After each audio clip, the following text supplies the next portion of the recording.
और वहीं भाजपा के वरिष्ठ नेता एवं पूर्व विधायक ज्ञानदेव आहूजा ने कहा है कि इस बार पार्टी 400 से ज्यादा सीट प्राप्त करेगी।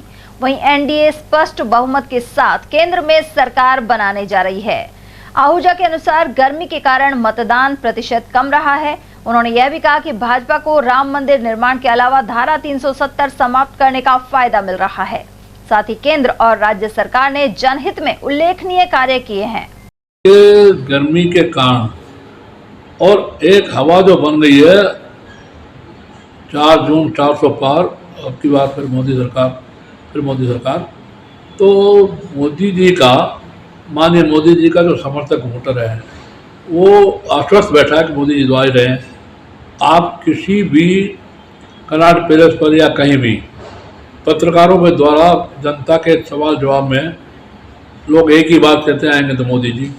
तो इस मामले में निश्चिंत होकर के थोड़ा वोटिंग गर्मी के कारण या निश्चिंतता के कारण कम हुआ है, लेकिन पहली बार से वोटिंग दूसरे बार ज़्यादा हुआ है।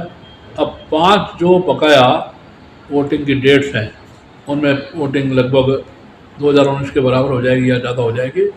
और निश्चित से माननीय मोदी जी 400 कह रहे हैं और मैं तो विश्वास रखता हूँ कि 400 से भी 2, 4, 5 सीटें 10 सीटें ज़्यादा आएंगी, कम नहीं आएंगी। सर, इस चुनाव पर गर्मी का असर भी पड़ रहा है क्या? चुनाव प्रचार का गर्मी का असर पड़ रहा है क्या?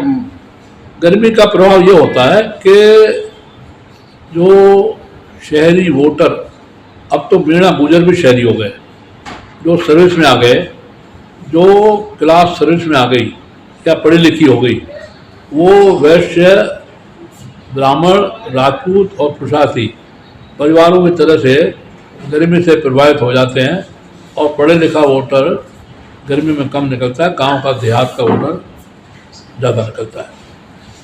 सर, राम मंदिर और धारा 370 और सरकारी जो योजना मुख्यमंत्री जी और प्रधानमंत्री जी ने जो जनता को लाभ पहुंचा, उनका लाभ मिल रहा है? देखिए, धारा 370 का जहाँ पक्ष में वोट है वहाँ विपक्ष में भी वोट बहुत है मुसलमानों का। तो मुसलमान तय करके बैठे हैं कि जो बीजेपी को पार्टी हरा सकती है उसको वोट देना है। ये पूरे देश में जो माहौल चल रहा है। और लेकिन राम मंदिर का बहुआयामी असर है। उधर भाजपा के वरिष्ठ नेता आहूजा ने कांग्रेस नेता सलमान खुर्शीद के एक परिजन द्वारा वोट जिहाद जैसे शब्दों के उपयोग को गलत ठहराया है। उन्होंने कहा कि लोकतंत्र में जिहाद जैसे शब्द का कोई स्थान नहीं है।